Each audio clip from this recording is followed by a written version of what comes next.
Multi-21, c'est... Yeah, Multi-21. Bonjour à tous et bienvenue sur la review de Multi-21, review exceptionnelle et donc casting exceptionnel. On retrouve nos deux amis de la preview. Tout d'abord, Pierre Mesley. Pierre, comment vas-tu ? Bonjour à tous. Nous retrouvons aussi Louis Matelin. Comment vas-tu, Louis ? Eh ben, ça va très bien, bonjour à tous. Et donc, forcément, qui dit émission exceptionnelle, dit invité exceptionnel, dit le fondateur de cette émission, le druide, l'homme, la légende, Aurélien Attard. Comment vas-tu ? Ah, j'en demandais pas tant, merci, ça va, bonjour à tous, bonsoir à tous. Alors, un Grand Prix exceptionnel, un Grand Prix formidable, 64 tours, 2 spectacles, 2 pestacles, même dirons-nous, sous la pluie à Hockenheim. Une vitesse de course moyenne assez peu élevée finalement, 168 km/h, 5 safety cars pour un total de 19 tours de safety car. Messieurs, la question est très simple. Est-ce le plus beau Grand Prix de la décennie ? Louis, je te laisse commencer. Eh bien moi je vais dire non. C'était un Grand Prix exceptionnel, qu'on ne s'y trompe pas. C'était vraiment ce genre de Grand Prix qu'on ne voit qu'une fois tous les 5 ou 10 ans. Mais pour moi le meilleur Grand Prix de la décennie, ça reste ce Grand Prix du Canada 2011 qui était exceptionnel. En fait, pour une raison simple, c'est que à ce Grand Prix du Canada 2011, on avait vraiment eu du suspense pour la victoire jusqu'au dernier tour, et ça s'était joué dans le dernier tour, ce qui n'a pas été le cas là. Et c'est ce qui fait que je penche plutôt en faveur de ce Grand Prix du Canada devant ce Grand Prix d'Allemagne, qui est mon deuxième favori. Donc tu as quand même énormément apprécié ce Grand Prix d'Allemagne. Ah bah qui n'a pas apprécié ce Grand Prix ? Aurélien, est-ce que tu as apprécié ce Grand Prix d'Allemagne ? Ah, bien sûr, je l'ai adoré, je l'ai chéri, je l'ai vu plusieurs fois d'ailleurs, et je tiens à rebondir sur ce débat du meilleur Grand Prix de la décennie, et j'affirme que ce Grand Prix d'Allemagne 2019 est le meilleur Grand Prix de la décennie. J'ai regardé du coup aujourd'hui le Grand Prix du Canada 2011 à titre de comparaison, et les deux sont assez différents, même si les conditions météo sont assez similaires. Le Grand Prix du Canada est plus court, parce qu'il y a eu plus de tours sous voiture de sécurité, plus intense aussi, puisque la victoire s'est jouée dans le dernier tour, comme l'a dit Louis. Mais la réalisation TV s'est beaucoup focalisée sur la tête de course, donc le duel Vettel-Button. Également Weber, il y avait Schumacher aussi qui était sur le podium à un moment donné, et on ne voyait pas vraiment dans le cœur du peloton les places qui intéressent personne, 12e, 13e, on ne voyait pas ce genre de lutte, alors que pour ce Grand Prix d'Allemagne, on voyait Norris qui était largué avant d'abandonner, on voyait le duel Haas, Grosjean Magnussen, on en reparlera tout à l'heure, et c'était vraiment très très sympa.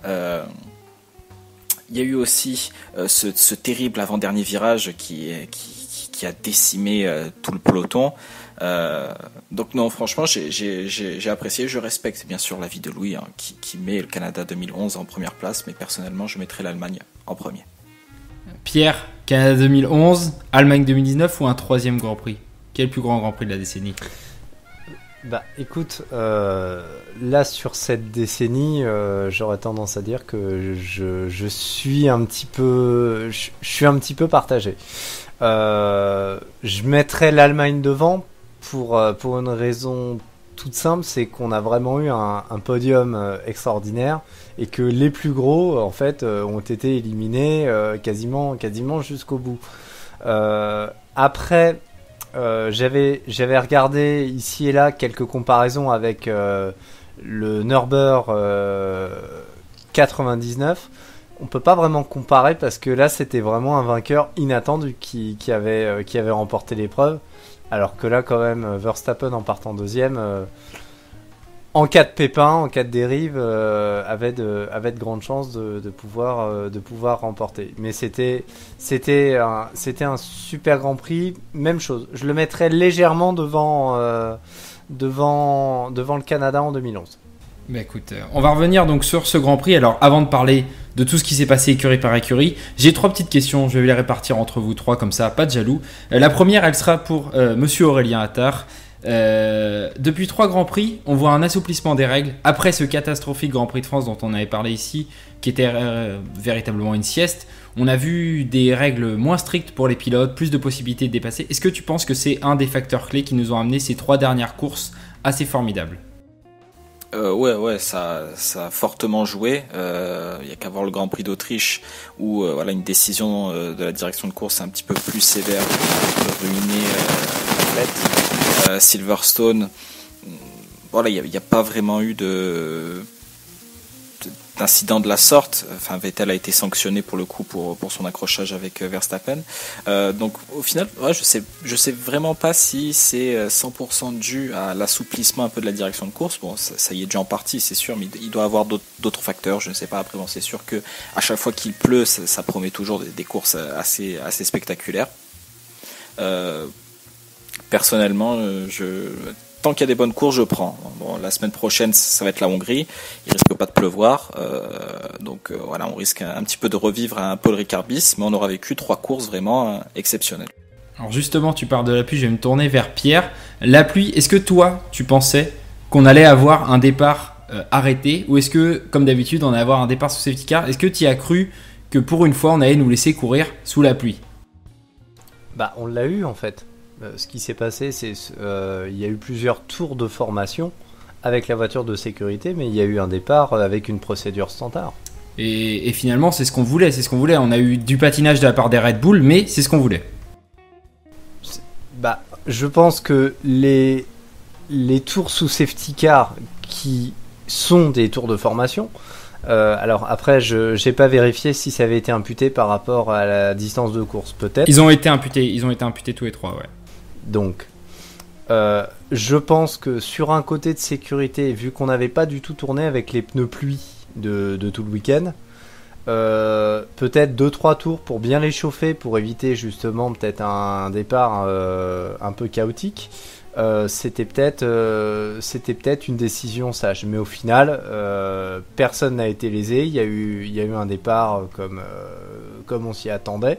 Donc ça, je trouve que sur le côté spectacle et sur le côté sportif, c'est bien. Je note en plus qu'il y a eu de grosses évolutions.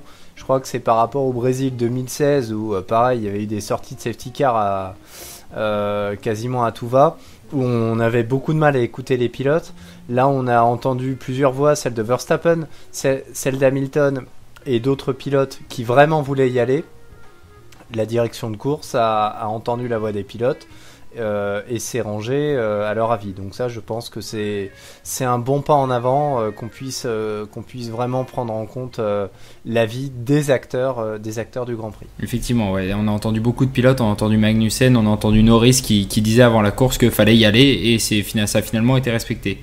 Louis, je me tourne vers toi pour une autre question. Ça a été ces fameux avant-derniers virages qui donc se prolongeaient sur la piste de Dragster de Hockenheim, qui sont donc entièrement goudronnés et qui nous ont offert forcément des belles séquences d'aquaplaning. Est-ce que tu es d'accord avec Charles Leclerc comme quoi ce sont des zones dangereuses et qu'il faut les gravillonner, ou est-ce que finalement ça fait partie du spectacle d'avoir ces petites zones en asphalte qu'on a maintenant sur beaucoup de circuits?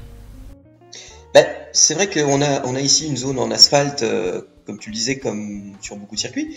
On a tendance à dire que ça a un aspect un peu plus sécuritaire, que ça permet aux pilotes de rattraper la voiture en cas de perte de contrôle, ça permet d'éviter des accidents plus graves que par exemple s'il y avait du gravier ou de l'herbe. En attendant, c'est vrai que quand il y a beaucoup d'eau comme ça, il n'y a aucun contrôle possible. On l'a vu avec Leclerc qui sort, il est quasiment à l'arrêt, Leclerc, quand il vient se mettre dans les pneus. C'est vrai que c'est assez complexe à trancher parce qu'il n'y a pas de solution parfaite qui corresponde à tous les cas. Si on avait eu du gravier à cet endroit-là et que Leclerc était sorti à basse vitesse et qu'il s'était tanké sur le sec, il aurait dit la même chose. Donc c'est compliqué. Je pense pas qu'il y ait de bonne solution ou de mauvaise solution. Maintenant, il faut aussi regarder sur soi, et c'est ce qu'il a fait d'ailleurs Leclerc. Il l'a dit, je remets la faute sur personne, mais il y a ce problème de dégagement. Mais c'est vrai que tout part d'une faute de Leclerc. Donc nous, ce qu'on demande, c'est que les fautes soient sanctionnées. Là, sous la pluie, aujourd'hui, enfin hier en tout cas, les fautes étaient sanctionnées.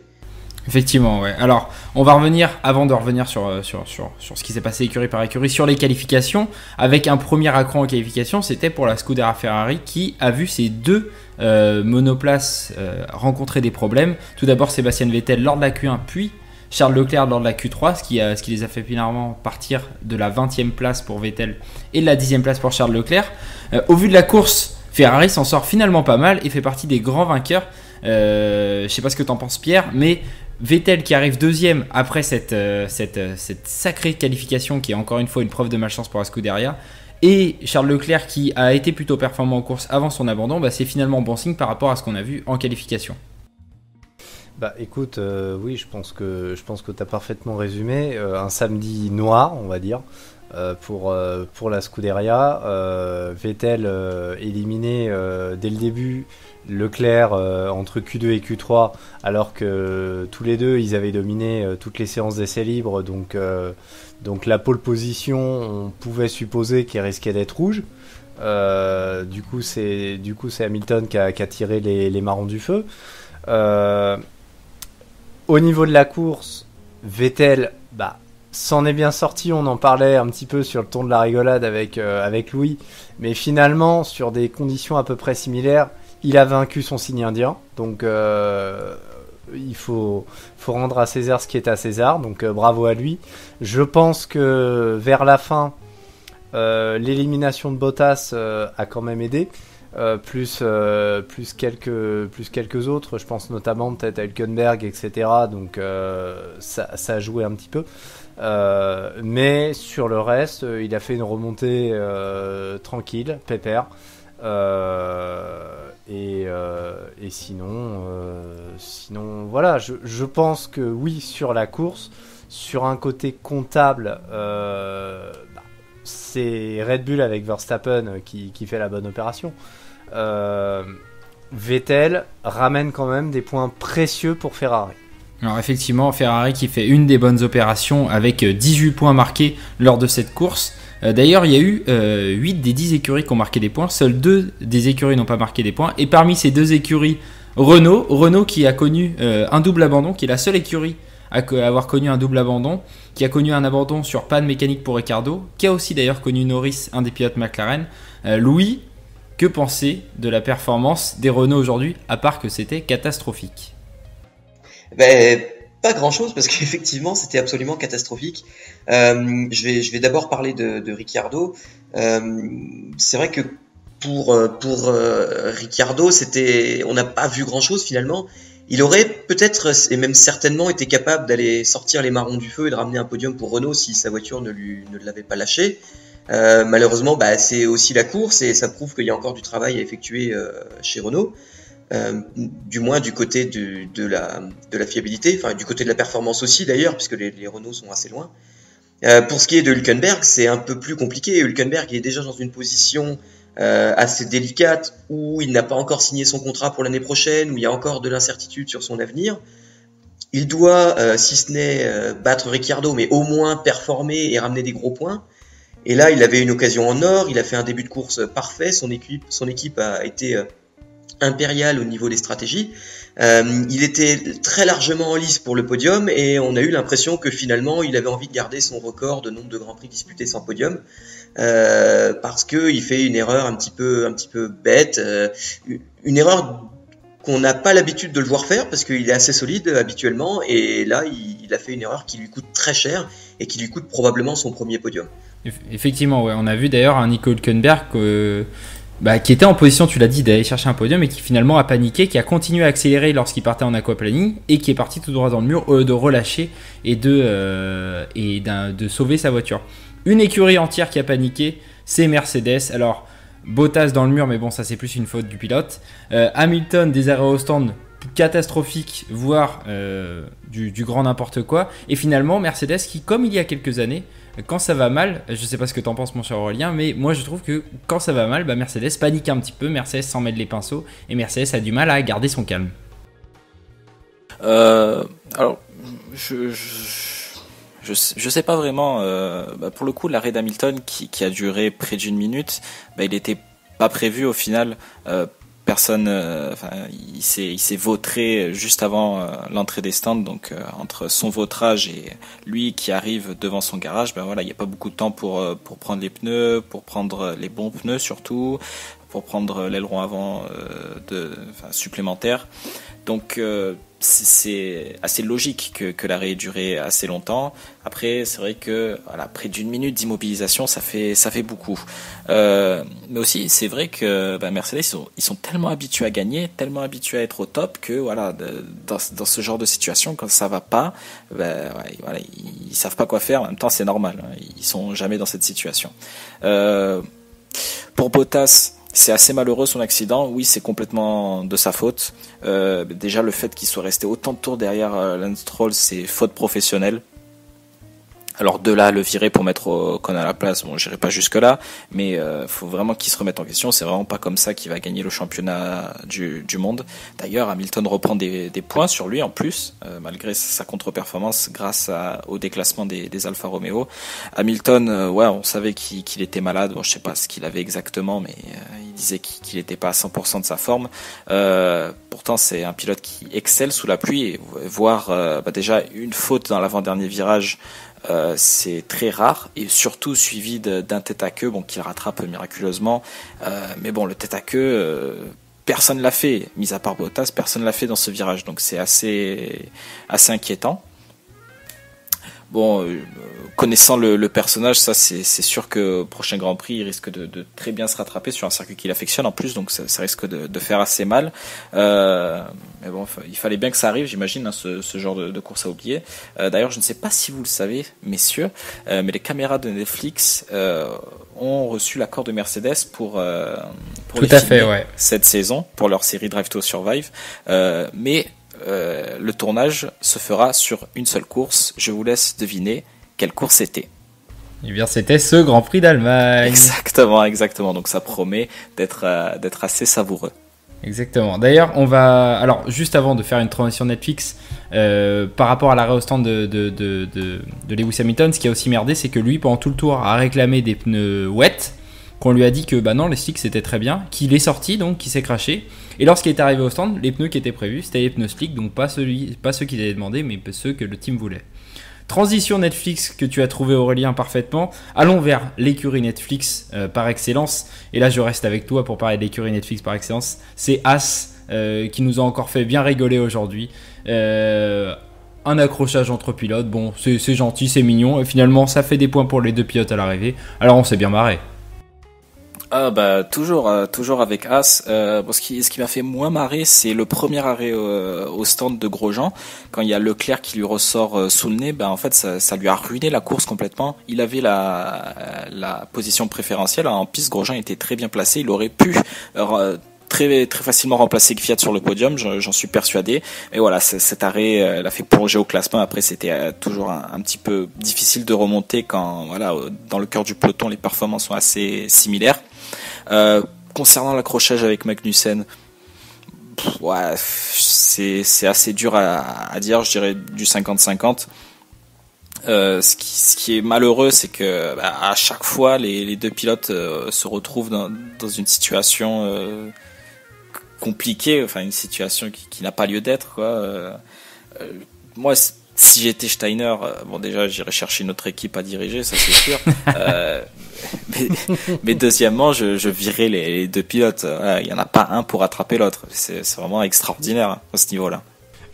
Je me permets Aurélien, peut-être juste sur les retours techniques, je pense que Grosjean est un poil au-dessus de Magnussen. Oui, bien sûr. Mais Grosjean, il a la fâcheuse tendance à s'accidenter. Il a certes la pointe de vitesse, mais il a le crash facile. Magnussen aussi, bien sûr. Hein. Mais bon, j'ai l'impression que cette année, il s'est calmé un petit peu. Il y a que avec son équipier qui je sais pas, il a peut-être un pic d'agressivité, mais c'est peut-être normal après. Hein, j'imagine qu'il doit se sentir en danger. En tout cas, je suis certain qu'un des deux, ou peut-être les deux, ne seront pas conservés à l'issue de cette saison. Ouais, c'est pour l'instant la balance penche plus en faveur de Grosjean qui partirait, mais on prie de tout notre cœur pour que le duo reste. Ça nous fait tellement rire à chaque course que c'est exceptionnel. Même au moment où, dans une course où tu n'as pas envie de voir les As, où tout le reste du paddock s'est illustré, ils arrivent quand même à nous prouver qu'ils sont encore là, donc c'est toujours assez sympa. Louis, je te laisse nous parler de ton écurie de cœur, de ce qu'a fait McLaren aujourd'hui. Alors, certes, le moteur de Norris s'est arrêté, donc merci Renault, mais Sainz était à 2 doigts d'aller chercher le podium. Mais oui, dans une course où tout pouvait arriver, ils étaient forcément très nombreux à prétendre au podium. On l'a dit évidemment, Kvyat, on n'en a pas encore parlé, mais Stroll, Hülkenberg, Grosjean, tous auraient pu prétendre à une place sur le podium, y compris Carlos Sainz. Carlos Sainz qui finit quand même à une belle 5e place, il ramène de gros points pour McLaren. Ça permet aussi à l'écurie McLaren de prendre encore de l'avance pour la 4e place du championnat. Mais c'est vrai que Sainz, il pourra avoir des regrets quand même parce qu'il a fait une erreur, il est parti faire un tête-à-queue, il a dû enclencher la marche arrière pour revenir en piste, et malgré ça, il termine 5e, et on peut se dire que sans cette erreur, il aurait terminé sur le podium. Donc ça a un petit goût d'inachevé quand même pour McLaren. Maintenant, le bilan comptable est quand même plutôt positif, il va falloir continuer sur cette bonne lancée. Et puis pour Lando Norris, malheureusement, on n'a pas grand-chose à dire. Il partait loin et puis il a abandonné très tôt dans la course sur panne mécanique. Donc on n'a pas vraiment pu voir de quoi il était capable, ce qui est dommage. C'est vrai que les pannes mécaniques sont assez récurrentes chez McLaren, en grande partie due à ce que fait Renault, mais je pense qu'il y a aussi des problèmes sur la voiture. McLaren est une des écuries qui a le plus développé sa monoplace entre l'année dernière et cette année. C'est une des écuries qui a le plus trouvé de performance. Et par conséquent, c'est pas étonnant de voir qu'il y a des soucis de fiabilité. Effectivement, et tu parlais de Lance Stroll d'ailleurs, on pourrait applaudir cette stratégie incroyable de Lance Stroll qui au 44e tour rentre au stand sous la pluie, met des slicks, à ce moment-là la voiture de sécurité rentre juste après, donc il est dernier, loin du paquet. Il se retrouve tout seul, tous les autres ont changé leurs pneus pendant les 3-4 tours précédents de voiture de sécurité. Lui, il a changé au dernier moment, donc finalement, on se retrouve largué loin derrière Magnussen, loin derrière Kubica. Et 2 tours plus tard, tout le monde met les slicks parce que s'aperçoit que la stratégie Lando Norris, de Lance Stroll est bonne, à tel point qu'il mène pendant 3 virages. Donc quand même, félicitations au... je sais pas quel stratégiste a trouvé ça chez Racing Point, mais bravo à lui parce que franchement, c'était très très couillu de faire ça. Et ça a fonctionné pour Lance Stroll qui, pendant un moment, a joué le podium. On va se tourner vers les 2 écuries à moteur Honda. Tout d'abord Red Bull, victoire de Max Verstappen, très belle course ou pas de Pierre Gasly, ça dépendra des points de vue. Pierre, qu'as-tu pensé de la course des Red Bull ? Bah écoute, ça a patiné au départ. Après, bon, Verstappen a fait le boulot. Il gagne avec certaines circonstances, mais tu saluais les stratèges de chez Racing Point. Chez Red Bull, ils ont été aussi bien inspirés. Ils ont changé les pneus quand il fallait, au bon moment. Ils ont fait le pit stop le plus rapide de l'histoire de la F1 aussi, donc ils ont été très très forts dans les stands. Aussi. Donc du côté de Verstappen, voilà, ça c'est un petit peu mon côté prof, mais peut-être à part le départ manqué, mais je mets 18 sur 20. Écoute, et pour Pierre Gasly ? Pierre Gasly, du coup, il a un peu souffert face à Verstappen. Donc, il a fait une course un petit peu plus anonyme. Il a eu du mal à se défaire des fois de certains concurrents, là où Verstappen allait un petit peu plus vite. Et il y a l'accrochage, pas de bol à la fin avec Albon, alors qu'il était de mémoire 6e, 7e. Donc il pouvait ramener quelques points précieux à Red Bull. Pas de chance. Après, je pense qu'on peut revenir sur l'accrochage Albon-Gasly. Je pense que après avoir revisionné le truc, Albon l'a fait un petit peu à l'envers. Pas hyper sport. Mais du coup, c'est dommage. Je pense pas que ça va impacter sur l'avenir de Gasly. Il a montré qu'il n'était pas spécialement rapide, mais qu'il pouvait être présent et qu'il pouvait assurer les points. Et alors il a été assuré jusqu'à la fin de la saison 2019 par Red Bull et par Helmut Marko. Donc pour l'instant, il a un peu de répit pour prouver qu'il peut aller encore plus vite. L'autre écurie Honda qui a mis ses 2 voitures dans les points avec Kvyat 3e et Albon 6e, c'est Toro Rosso. Aurélien, je me tourne vers toi, notre druide de la F1. Est-ce que Daniel Kvyat c'est la plus grande story de la F1 moderne ? Ah bah c'est l'histoire un petit peu cette décennie, c'est sûr. Déjà c'est qui aurait pu parier à un podium de Daniil Kvyat en ce début de saison, enfin sans bien sûr prendre en compte le niveau de performance de Toro Rosso, mais plutôt au niveau mental du pilote après tout ce qu'il a vécu. Pour ceux qui ne sont pas au courant, bref petite histoire. Kvyat qui a débuté en 2014 chez Toro Rosso, promu chez Red Bull l'année suivante. En 2016, malgré un podium en Chine, il se foire en Russie. C'est le bon prétexte pour Red Bull pour faire monter en grade Verstappen. Et donc du coup, Kvyat qui juste officiellement, hein, bien sûr, à cause d'un crash, repasse chez Toro Rosso. Après, ça va de mal en pis pour lui. Il accumule les crashs, les contre-performances. Il se fait dominer par Sainz chez Toro Rosso. Puis après, il est viré au profit de Gasly. Puis après, il est rappelé pour un Grand Prix aux États-Unis, pendant que Gasly est au Japon. Puis après il est reviré. Enfin bon, c'est un bordel pas possible. Et puis le voir revenir cette saison, déjà ça tenait du miracle. Et puis voir qu'au final il a réussi à vaincre ses démons jusqu'à ce podium aujourd'hui, c'est vraiment fantastique. C'était assez compliqué pour lui quand même ce début de saison, assez dominé par Albon qui est un rookie. Mais voilà, il a su répondre au présent lui aussi, hein. Bien sûr, il a bénéficié d'une bonne stratégie. Et c'est normal, hein. Ça explique son podium. Mais j'imagine que voilà, ce podium, ça va lui faire extrêmement du bien. Il est devenu papa d'ailleurs ce week-end. Donc le combo papa plus podium, voilà, j'imagine qu'on va assister à un vrai tueur, un torpille 2.0, j'imagine, hein, pour cette deuxième partie de saison. Franchement, ça sera peut-être un gamin issu de l'élite, tel Nelson Piquet Jr. ou autres enfants stars qui ont brillé et qui ont rempli nos yeux d'étoiles. Je pense qu'on a fait le tour des écuries. On va terminer. Alors, on ne parlera pas d'Alfa Romeo pour ma santé mentale. On est gentil, s'il vous plaît. On va gentiment terminer avec Williams qui a marqué son premier point. Et bien évidemment, comme je le prédisais depuis le début de la saison, c'est Robert Kubica qui a marqué. Voilà. Ce week-end, Lance Stroll a dominé Sergio Pérez. Robert Kubica a dominé George Russell. C'est dommage que j'ai pas fait la preview parce que je pense que je vous aurais mis une sacrée tannée, les enfants. Et d'ailleurs, c'est l'heure de passer au duel et au pronostic. Pierre, je te laisse la main. T'es pas le DG pour rien non plus, Clément, hein. Donc on a encore menteur professionnel. Menteur professionnel. Ouais. Je ne sers qu'à ça. Alors, écoute, sur les pronos au niveau du podium. Louis avait prédit Hamilton, Bottas, Verstappen. En fait, à part Verstappen, il n'y a pas grand-chose. J'étais presque. Ouais. Moi, de mon côté, c'est pas mieux. C'était Hamilton, Verstappen, Leclerc. Donc, j'ai aussi Verstappen. Je te devance de pas grand-chose. Ça avait mis Verstappen 3ème. Je l'ai mis 2ème. Au final, il gagne la course. Donc, oui, Clément, t'aurais dû faire le preview avec nous. Exactement. Moi j'aurais mis Lance Stroll sur le podium personnellement, mais bon après ça c'est que mon... T'aurais pas été loin là pour le coup. Alors après, écoute, sur le duel entre coéquipiers, avec Louis, on avait tous les deux décidé Hamilton pour Mercedes. On a rempli notre contrat.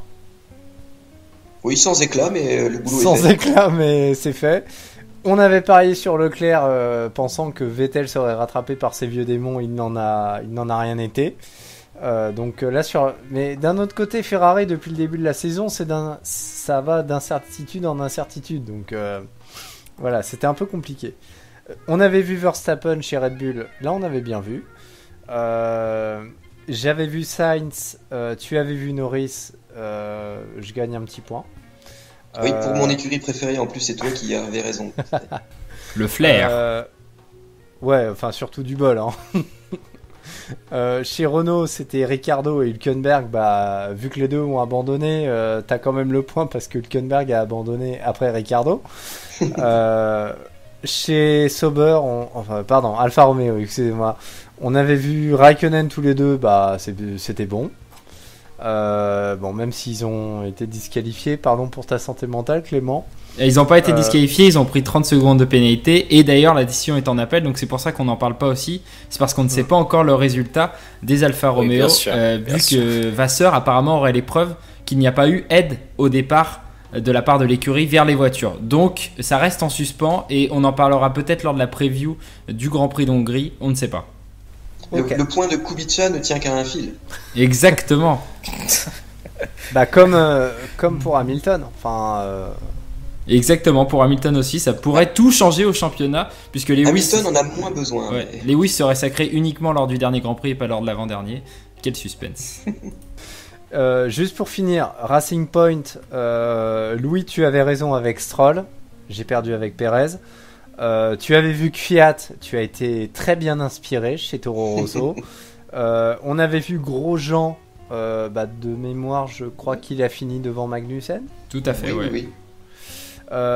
Et on avait vu Russell, et pas de bol, fallait parier sur Kubica. Effectivement, ouais. Donc c'est mitigé, mais vous en sortez plutôt pas mal. Franchement, le 4 et le Stroll, fallait le sortir. Bravo, messieurs. Finalement, vous êtes quand même des fins limiers. C'est pour ça qu'on vous a recruté dans cette émission.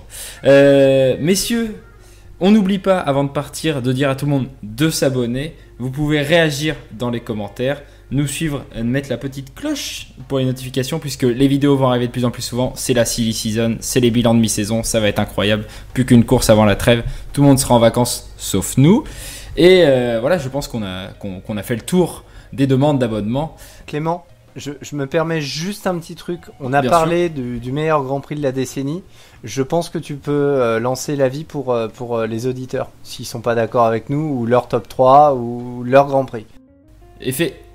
Effectivement, d'ailleurs faites votre top 3 des Grands Prix de cette décennie et votre top 3 du Grand Prix des années 2000, puisqu'on a commencé aussi à parler en off de ce débat-là et ça pourrait être intéressant d'en faire quelques vidéos, donc on aurait besoin de votre avis et de voir quels sont vos 3 Grands Prix qui vous ont le plus marqué lors de cette décennie et lors de la précédente. Merci Pierre de la précision, heureusement qu'il y a encore des gens professionnels dans cette émission et que je ne suis pas tout seul. Messieurs, je vous remercie énormément pour cette grosse émission, mais qui valait la peine puisque c'était peut-être le meilleur Grand Prix de la décennie, mais peut-être pas, tout dépend des avis de nos experts. Et puis on se retrouve forcément pour le Grand Prix de Hongrie, dernière petite escapade européenne avant la trêve. Messieurs, je vous dis à la prochaine. Salut à tous, à bientôt. Au revoir.